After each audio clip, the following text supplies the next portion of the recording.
Hey, what's up, y'all? Welcome back. 80 Fitness Live, 12 Eastern Time every Sunday. Today we are talking about optimal rest intervals for hypertrophy gains. Massive gains, That's y'all. right, that's right. But first, we just got off the road. We had our adventure last week. We went to South Carolina, Myrtle Beach. It was great. Then we went to Beach Mountain, North Carolina. That was great. Woke up at 3 this morning, drove home. We literally just got home. So, perfect timing. Perfect timing. Just in time to talk to y'all. All right. Before we get into rest intervals, there's something big happening this week.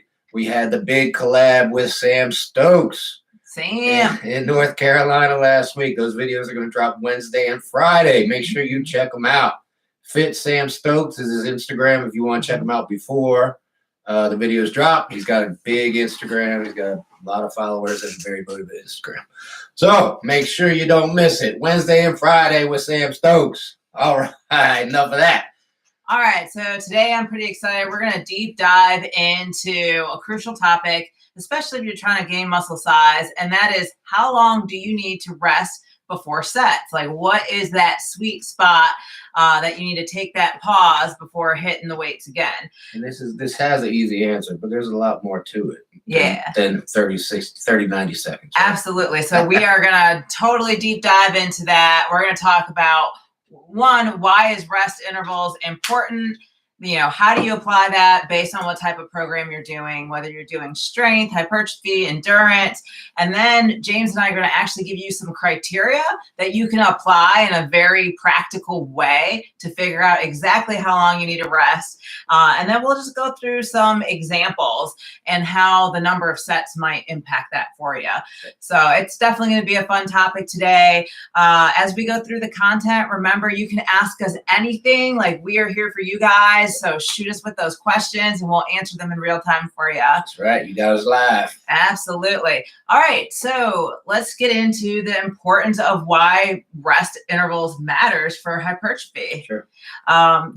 First things first, if you're talking about muscle recovery and trying to build muscle, like, you can really only last for so long, and then your body has to replenish what's called ATP. And so this is where this starts to matter, because your body takes, up to 3 minutes to replenish those ATP stores. And that's essential for you in terms of not only just being able to hit the heavy weights again, but also recovery and building muscle. For those of you who don't know what ATP is, I'm going to break it down really simply. We're not going to nerd it up. I'm not going to nerd it up. I might nerd it up, y'all. It's how your muscles fire. Yeah. If you don't have ATP, your muscles won't fire. Yeah, so just think about that for a minute. If you were like doing a set, taking 10 seconds, doing a set again, like, you're physically not able to fire those muscle fibers to get the work done. Correct. And that's why we're there, right? Like, we want to recruit as many muscle fibers as possible because we want to challenge them and stimulate them, because that leads to growth. Yep. So if you're physically not chemically able to do that, that's certainly going to hinder your optimization of your program, if you will. Obviously. Definitely. You're not taking enough rest. You're not recovering in between sets. It's going to hinder your next set. Absolutely. So not only is ATP important, like, the idea of creating metabolic stress and lactic acid buildup is important as well. And so as you start lifting, shorter rest periods, that 30 to 60 second window, creates quite a bit of metabolic stress on your nervous system, on your muscle fibers, and the like. Same thing, metabolic stress is important because that's what's really triggering those different growth factors, which leads to muscle growth. Correct. So all very important. And then obviously you guys have all experienced this with the lactic acid buildup in the burn, right? The metabolic stress is the burn. It's the trauma. We're going to call it metabolic trauma. There you go. Stress. Metabolic trauma. I like that. James is making new terminology for us. There's also a hormonal response as you're lifting. And so, specific rest intervals can lead to hormonal changes. So for example, shorter rest periods can lead to There's a question there. James can read that in a minute. It leads to like growth hormone and even testosterone release. So that's also very important. Like you don't want to rest so long that you're not creating that hormonal trigger, if you will. Right. And we got Big T. What's up, Big T? Thanks for watching, baby. Legs and back need a little extra rest between sets. Big You T better is believe right. it, Big T. You better believe it. You do a set of squats, you're going to need a whole lot of more time to recover than doing a set of curls. Right. Well said, Terrence. Yeah, in fact, we'll go through some practical applications and talk about specific exercises. But yeah, absolutely. And the last thing I just want to point out for why it's important is time under tension. Like we realize that we actually need to do work, right, to create muscle. So you want to make sure that you're applying that stress for an adequate amount of time and not taking so long that you're not actually doing any work while you're at the gym. My man, Terrence is training right now. He's got us on while he's training. That's outstanding. I love that, y'all. That's awesome. These are definitely great, like podcast, like videos. If you're just driving or you're doing like a lot of cardio, just listen, just sit and listen, kind of thing. Definitely. What do you think, James? Let's talk about different programs, like because strength is definitely different than hypertrophy training or even endurance when it comes to rest intervals. Yeah.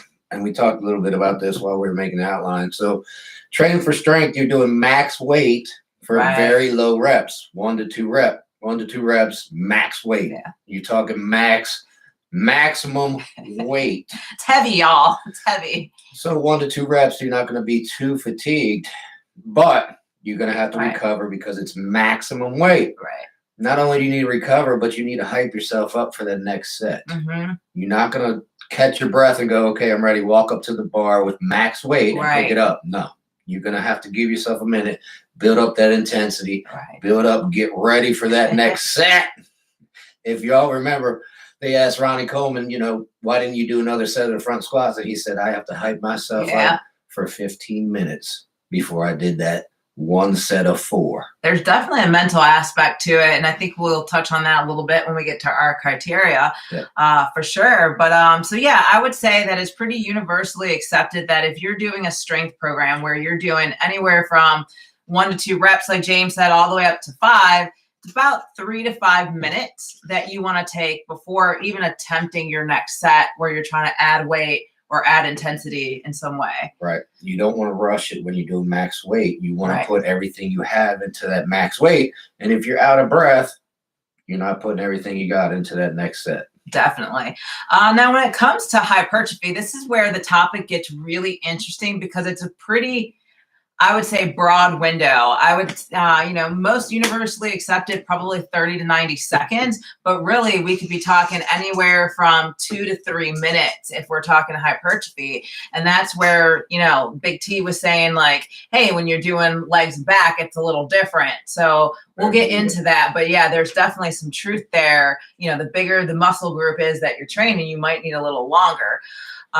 Terrence brought up another factor. Also, your diet factors into how you train. And that's a good point. And we didn't even talk about that. When I'm bulking, I need a lot more rest time than when I'm cutting. Good point, Big T. Why do you think that is? Because I'm carrying a lot more weight. I'm not as in good cardio shape. So I'm not recovering as fast because I'm carrying a lot more fat. It ain't good weight either when I'm bulking, it's fat. Let's talk about the criteria, right? So me and James try to go through and think of like, what are the top 5 things, if you will, that are important when trying to figure out what's the right rest interval? Because remember what I said, like 3 to 5 minutes might be for strength, but for hypertrophy, it could be anywhere from 10 seconds all the way up to like 3 minutes. So how do you gauge that? First things first, you kind of mentioned this when you're bulking, like your breathing and your heart rate. Yep. There's a huge cardiovascular aspect to weightlifting. Yeah. And so the more you're exerting yourself, the more it's going to take time to like bring that heart rate back down. So like, if you're doing a set of curls and you're still huffing and puffing, there's no way you should walk up to that stack and keep curling the weights, right? Like you should actually be able to talk a little bit and hold a conversation. Yes. And we talked about this last week. If you're doing a set, I don't care what the set is. If you're not out of breath after your set, you didn't go hard enough. Absolutely. You should be at least out of breath for a couple of seconds going, wow, those curls were hard. Okay, I'm ready. Absolutely. But if you put that weight down and you're not huffing and puffing, you're not sweating. Come on, man. Yeah. I mean, sometimes you could be lifting nothing and it's like you're out of breath because that's just how much intensity you're trying to build internally. But yeah, definitely pay attention to your baseline when it comes to like cardio output for your heart. Like you should kind of come pretty close to your baseline before even attempting another set. And you see people doing this all the time. They try to mix up their cardio with their weights. Yeah. Listen, y'all. It's a cardio workout. It's a weight training workout. Weight resistance. Right. They're not the same. They're not interchangeable. Do them separate. Yeah. Don't try to mix them. You're just going to take away from both sides. You do see it a lot. So what I see is like they're doing a set of curls and then they're like, okay, it's rest time and we do a set of jumping jacks or burpees. I've seen people get on the treadmill, come off the treadmill, get a set, and get back on the treadmill, literally 3, 4, 5, 6 times, and I'm just like, "Are you doing cardio? Or are you trying to get cardio muscles? Drop sets, James? Right. Come on." Another criteria I would say is subjective feel. So this is kind of listening to your body, like. We were talking about lactic acid buildup. Like if you're still burning, you're still shaking, like you can't compose yourself, you're not ready. So take the time and get ready. That's the 2 golden rules. Yeah. Catch your breath, let the burn go away. Yeah. That's the 2 golden ones. Once you're there, you're ready. So there's this guy at Planet Fitness I see all the time, right? He does his set and then he sets a timer. It's set for like 30 seconds and it's like jarring when this thing goes off. And it like doesn't matter what he did. He's hitting his next set because he's rested long enough. He thinks he's rested long enough. So you definitely, it's not one size fits all. You can't be like, okay, hypertrophy's 30 to 90 seconds. I'm going to set my timer and then go. Like more than likely your next subsequent set is going to be significantly reduced. Correct. You'll either not hit the rep range or you'll have to reduce weight to hit the rep range. We're going to have to go back to what I said earlier. How hard are you going in that set? Right. If you're only resting 30 seconds, well, I don't know how hard you're right. going. Depends on the exercise. I mean, if you did squats and you only rested 30 seconds, you did not go hard enough on those squats. I can tell you right now. Exactly. Maybe a calf raise or a curl, you can get away with 30 seconds. Right. But squats, deadlifts, even a bench press, you're going to need more than 30 seconds to recover. Absolutely. And then the next thing I would say is like strength recovery. And it kind of is related to that. Like, if you can't go and hit that next set of squats and be heavier, like increase the weight, increase your reps, then no, like wait until you're ready and then hit your rep range that you need to hit. Right. The progressive overload for muscle hypertrophy is the goal. If you're still burning, if you're still puffing and puffing, you still might need another minute after that to regain your strength. If you know you're not going to hit your reps, give it another minute. And Big T just chimed in. If you're doing cardio in between sets, you might as well be a CrossFitter. Hey, nothing against CrossFit. Well said, T. Well said. That's the big knock on CrossFit. If we've had bodybuilders leave, try CrossFit, and come back because they say it's too much cardio. It's taking away my gains. In fact, I just had a conversation with a client about that. And I said, well, if your goal is to gain muscle size, you might want to pump the brakes on how much of that cardio element you add into your CrossFit while you're doing that. Not only that, but they're huffing and puffing while they're lifting. So they're not putting 100% into those weights, into those lifts. Absolutely. It's different games, different sport. I'm not knocking CrossFit. It's just not optimal for muscle hypertrophy. Yeah. If it's your thing, go for it. I mean, and that brings me to the next criteria is like a form and technique, right? So if you can't hit the exercise with the proper form, the proper range of motion, the proper technique, then you probably didn't rest long enough. And so sometimes that's a little more complicated than it sounds. Like maybe you are doing bicep curls, but what happens is your forearms are burnt out, or maybe you're doing back and your forearms are burnt out. Muscles, So the smaller muscle actually will fail first, and it'll either compromise the form, or now you're not even training the prime muscle mover that you intended to. Right. So there's no value to that set that you're doing. So there's no point to just, lifting the lift at that point. Agreed. So all things to consider. And then the last thing we touched on it is the mental aspect.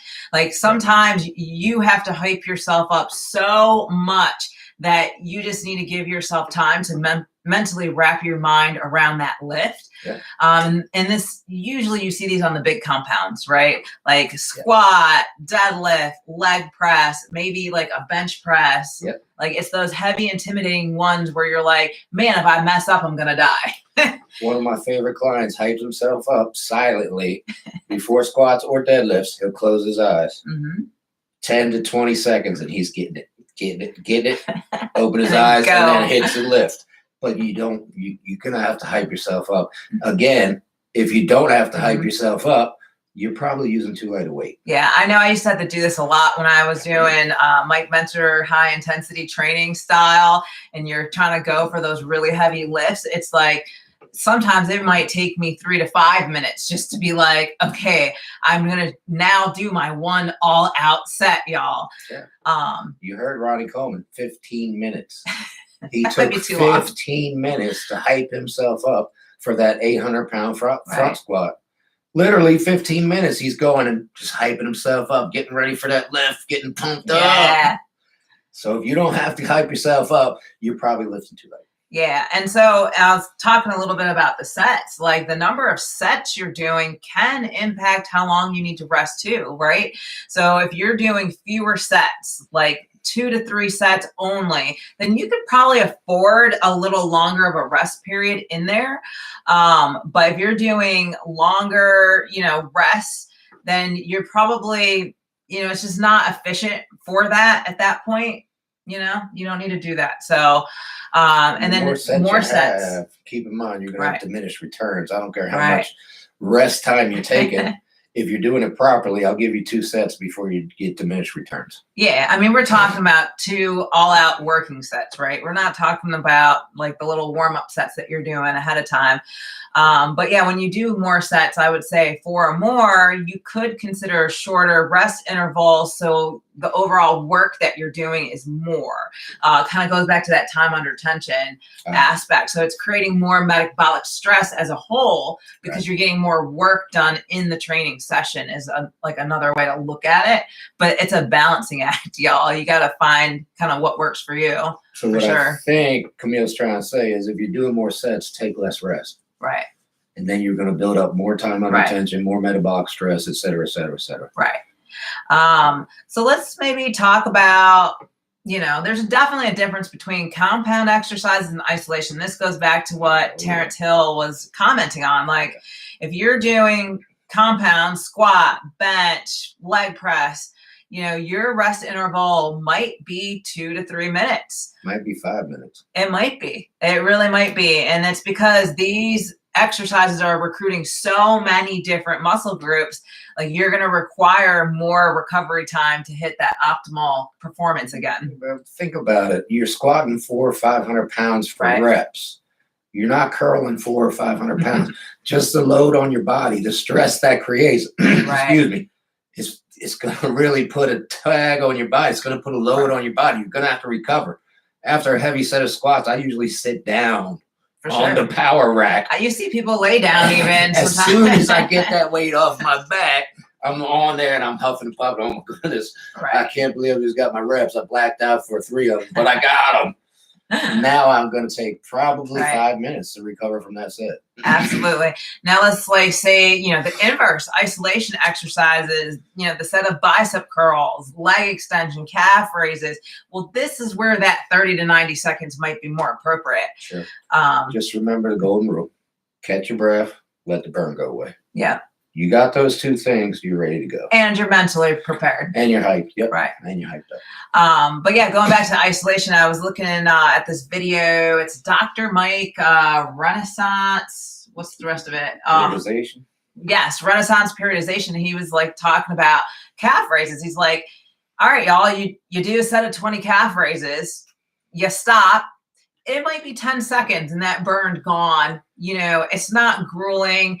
You're not moving 800 pounds. There's not a bunch of other muscles firing, right? It's just your calves that have to recover. Like it might literally be 10 seconds, he was saying, and you're ready to go again.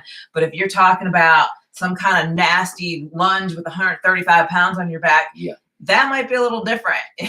That's a good point. And he brought up a good point. It's literally one muscle. Right. the squat, you got 40 muscles working at one time. And I don't know about the 10 seconds. My calves burn for a little longer than that. I'm probably going to need a little longer, but you get the point. Yeah, definitely. So I think at the end of the day, it just depends. It's very individual response. It's very dependent on how your body reacts, how well it recovers. Yep. And maybe a little bit of that mental fortitude, like what can you endure and tolerate? And so I think it's very individualized, Yep. but when we're talking straight hypertrophy, it could be literally anywhere from 30 seconds all the way up to like 3 minutes, maybe even longer if you're really doing that high intensity style training. And we make it sound easy, but this can be tough. You're in there, you're geeked up on pre-workout. You're already running 100 miles an hour in your mind. You want to go in there and kill it, and you're going 100 miles an hour, and you need to rest. Right. Let yourself recover, and then kill that next set. So where I see the breakdown in this is people that have gone from like body pump style classes to doing hypertrophy kind of bodybuilding, right? Like they're in that circuit mentality and they're like, go, go, go, go, go. So a lot of times I have to say, hey, you're not ready yet. Yeah. And then, after a while they're like, hey, am I ready yet? I'm like, well, if you're asking me if you're ready, you're probably ready. But that's where I see it happen. Right. And if you can go, go, go, go, go, are you lifting heavy enough? You're not lifting heavy enough. If you can do a body pump style and just lift for an hour straight with very few rests, you're not lifting heavy. You're not doing optimal hypertrophy training. When I'm training my clients and they're having a conversation like me and James are having, like on their next set, I'm already raising that weight. And then they're like, hey, did you raise the weight? I'm like, yes, I raised the weight, because you're talking plain as day at me. And then the other thing I see at the gym all the time is someone runs into their buddy, right? So they're doing that heavy set of squats. Next thing you know, a half hour's passed. They ran to the bathroom. They're at the water cooler talking like, come on, y'all. Like, how much actual work did you do in that hour that you were at the gym? Yeah. And I'm guilty of this sometimes too. I got to use the bathroom in the middle of the workout. I hate pre-workout. I lose my pump. I come back. I'm not in the zone. I do everything I can to push that bathroom break off till the end of the workout because of that. Absolutely. When you run into your homie you haven't seen in a while, they're like, I'll catch you at the end. Say hi, but they're going to understand, hey, I'm in the middle of my shit. I'll talk to you in a minute. Exactly. So yeah, I think to summarize it, it's individualized. You need to figure out what works for you. Like if you can talk and you feel great, you're not burning, then it's probably time to go, and you don't need any more rest. If you're still huffing and puffing, your muscles are on fire, you don't know how you're possibly getting through your next set, take a time out, take the extra minute, relax a little bit. The big takeaways from this is don't try to combine your cardio with your weights. Ding, ding. It's a cardiovascular workout. It's a weight resistant workout. They're two different workouts. You can't combine them. All you're going to do is cheat yourself. Yeah, catch your breath, let the burn go away, and be hyped. As long as you got those three things, you're ready to go. If you're missing any of those three things, you are not ready. Yeah, and I challenge you guys all to experiment with it a little bit. If you're someone that is like, hey, I only take 30 seconds, like go ahead and try a week where you take like 2 minutes or 3 minutes in between sets and see how you feel. Just try an experiment. And the inverse, if you're like, yeah, I've been talking to my homie for 5 minutes before, my next set, go ahead and try it the other way where you're like, hey, I'm going to stick to that 30 to 90 seconds and see what happens to me. Yeah, and across the board, everybody takes longer to train legs. That's part of the reason. Right. You need to recover more between the sets. You can knock out shoulders, arms in 45 minutes to an hour, no problem. True. No problem. Legs, you're probably stretching into over an hour, maybe hour and a half, maybe even 2, maybe. It could be. But there's so much more rest time in there. It's going to be you're resting. And then you can put all you got into the next set, but you got to have that good rest window like we've been talking about for legs. Yeah, I hope all of these videos that we've been talking about, what's the right weight to use, how much rest, like all of that is to help you train smarter, not harder. Like you don't have to make all those mistakes that everyone makes Instead, we're hopefully we're giving you the insight and the shortcut to get those optimal gains up front. Yeah, and there's you got to remember, you got to go hard, and if you're not huffing and puffing, and you don't need a rest. So there is a really interesting question from Wayne here. So Wayne asks, can you rest 24 hours between sets? Meaning my leg training takes about 110 to 115 minutes. Can I come back 24 hours later and continue the back end, or do you make better gains all in one day? Great question. No, you can't come back the next day and train legs again. What's going to happen is your first training day, you put those micro tears into your muscle, which is what you want. The metabolic trauma. The metabolic trauma, which is what you want. The tiny tears are microscopic. They grow back bigger and stronger. That's the whole point. That's hypertrophy. If you aren't letting those little tiny tears heal, they won't grow back stronger. You're just going to tear more. Bigger tear. Bigger tear. Right, bigger never tear, recovering. Bigger tear, and it's going to lead to injury. You got to let that little microscopic tear heal before you hit it again. So you should be sore the next day, Wayne. You should be sore. You should be feeling it. So you shouldn't even want to train legs again. Well, but maybe I can see where he's coming from. So let's say you were focusing on squats because you're trying to train quads. You were hammering the squats. You ran out of time. You didn't train hammies. You didn't train calves. The problem is squats and most things for legs are compound exercises. So even though our hamstrings weren't our target area, they still got fatigued and experience that trauma. So I think James is right.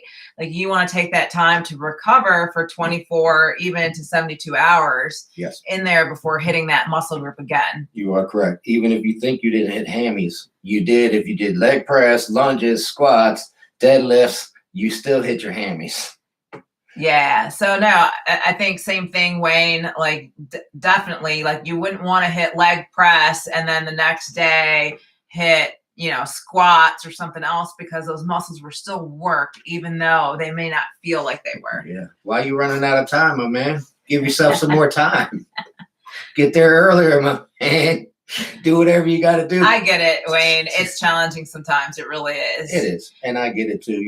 I've been there. I've done that. I've ran into the gym with only a half hour, but I'm not trying to do legs in a half hour. So Wayne, you know what I do, especially on leg day? I don't know if James is a fan of this, but like I like to have a focal point. So if one week it's definitely quad focus, next week hamstring focus. Yes. So I'm not trying to do deadlifts and squats and all of it in one session. It's like, okay, I'm going to focus on squats and lunges today because I wanted to train the quadriceps. And then next week I'm going to do Romanian deadlifts and hyper extensions and all that to hit hamstrings and glutes.